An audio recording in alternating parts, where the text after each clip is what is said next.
Are you a real estate agent who has wondered what the heck does family law have to do with real estate? Well, we are going to talk about that today on the North Carolina Real Estate Show. So let's get into it.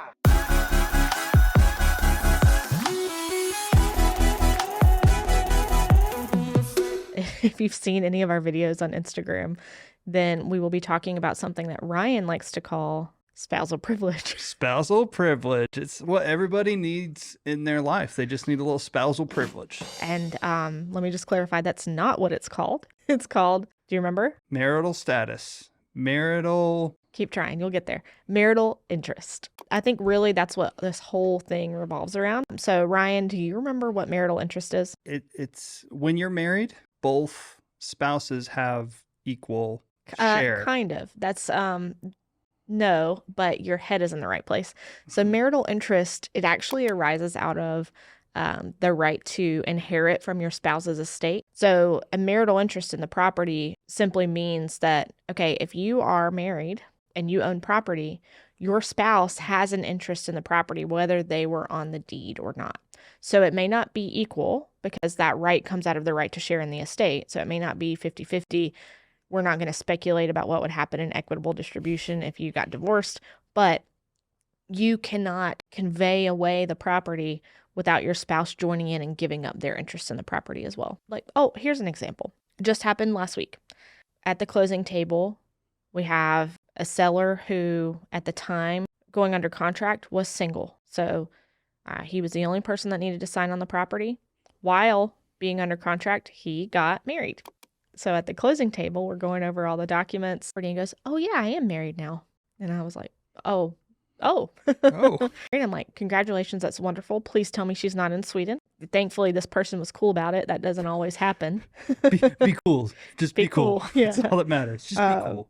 We were able to close, but yes, she did have to sign.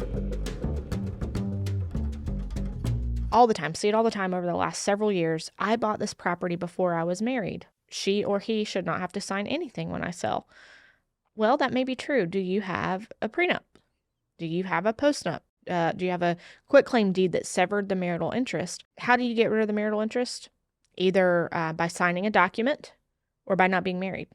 So there's no way for your spouse to have given up their marital interest if they didn't sign a document doing that.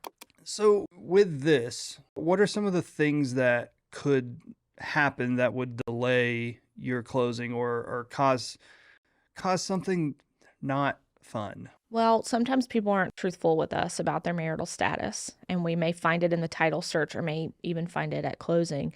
And then you've got a spouse that won't join in the execution of the documents. What do you do with that? So let's say you got separated, hate him. You don't like that guy, never going to talk to him ever again. Haven't talked to him in 8 months. You're separated, not officially divorced. Mm-hmm. He won't sign anything. What happens?